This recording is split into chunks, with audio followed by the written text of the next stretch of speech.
নমস্কাৰ বন্ধুসকল, মই ৰাজীবুল আপোনালোকে চাই আছে জ্ঞান টুল। আজিৰ এই ভিডিঅ'টোত মই আপোনালোকক ক'বলৈ ওলাইছোঁ যে আছাম লেজিছলেটিভ এছেম্বলি অৰ্থাৎ অসম বিধানসভাত ওলাইছে কিছুমান পদ আৰু এই পদসমূহৰ যোগ্যতা আৰু কেনেকৈ আবেদন কৰিব লাগিব ইয়াৰ বিষয়ে মই আপোনালোকক ক'বলৈ ওলাইছোঁ। আহকচোন চাওঁ এই অফিচিয়েল নটিফিকেশ্যনখন। ইয়াত চাব পাৰিছে যে Assam legislative assembly secretariat online application বিচৰা হৈছে প্ৰাৰ্থীৰ পৰা। ইয়াত আপোনাৰ থকা পদসমূহ হৈছে additional secretary, protocol officer, language reporter grade 2, assistant librarian, stenographer. তো ইয়াত মুঠ 7টা পদ আছে। এই 7টা পদৰ বাবে আছাম লেজিছলেটিভ এছেম্বলি ছেক্ৰেটেৰিয়েট আবেদন বিচৰা হৈছে আৰু ইয়াৰ বাবে আপোনাৰ কি কি যোগ্যতা থাকিব লাগিব তাৰ বিষয়ে কৈছোঁ। এডিশ্যনেল ছেক্ৰেটেৰীৰ কাৰণে আপোনাৰ মিনিমাম 7 ইয়াৰ্ছৰ এক্সপিৰিয়েঞ্চ থাকিব লাগিব আৰু লগতে আপোনাৰ যদি বেচেলাৰ ডিগ্ৰীটো ল'ত থাকে তেতিয়াহে আপোনাক প্ৰিফাৰেঞ্চ দিয়া হ'ব। ছেকেণ্ডত আহিছোঁ প্ৰট'কল অফিচাৰ। প্ৰট'কল অফিচাৰৰ কাৰণে যি এলিজিবিলিটি আছে সেয়া হৈছে আপোনাৰ মাষ্টাৰ ডিগ্ৰী থাকিব লাগিব যিকোনো ছাবজেক্টত, যিকোনো ডিচিপ্লিনত, আৰু আপোনাৰ এটলিষ্ট 60% মাৰ্কছ থাকিব লাগিব। ইয়াৰ লগতে আপোনাৰ 4 ইয়াৰ্ছৰ এক্সপিৰিয়েঞ্চ লাগিব আৰু যদি আপোনাৰ টুৰিজম হস্পিটেল মেনেজমেণ্টত ডিগ্ৰী থাকে তেন্তে আপোনাক প্ৰিফাৰেঞ্চ দিয়া হ'ব। আৰু ইয়াৰ বাবে আপোনাৰ ন্যূনতম বয়স 30 বছৰতকৈ কম হ'ব নালাগিব আৰু 40 বছৰতকৈ ওপৰত হ'ব নালাগিব। আৰু 3 নম্বৰ আছে লেংগুৱেজ ৰিপৰ্টাৰ গ্ৰেড 2। ইয়াৰ বাবে আপোনাৰ কলা, বিজ্ঞান আৰু বাণিজ্য যিকোনো শাখাত আপোনাৰ ডিগ্ৰী হ'ব লাগিব।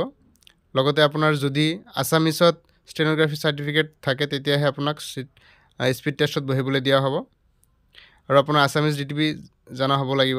আৰু ইয়াৰ লগতে আপোনাৰ বয়স 21 বছৰৰ তলত হ'ব নোৱাৰিব আৰু 38 বছৰতকৈ বেছি হ'ব নোৱাৰিব এই পষ্টৰ বাবে আবেদন কৰিবলৈ হ'লে।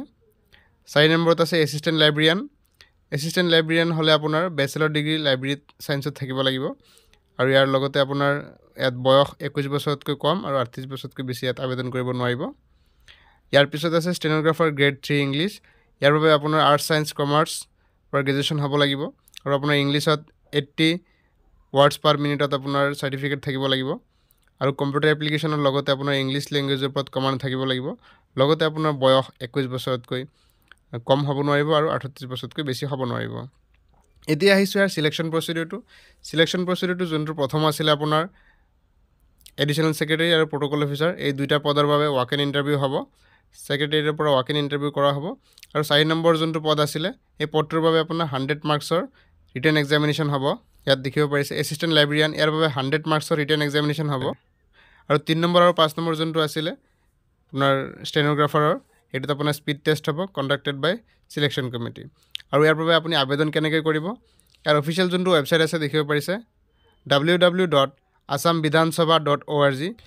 এইটো ইয়াত আপোনালোকে দেখিব পাৰিছে assamvidansabha.org.com। ইয়াত গৈ আপোনালোকে আবেদন কৰিব লাগিব। আৰু এই পদসমূহৰ বাবে আবেদন প্ৰক্ৰিয়া ইতিমধ্যে আজিৰ পৰা আৰম্ভ হৈছে 13 মাৰ্চ 2024 পৰা আৰু ইয়াৰ অন্তিম তাৰিখ হৈছে 9 এপ্ৰিল 2024 আবেলি 5 বজালৈ।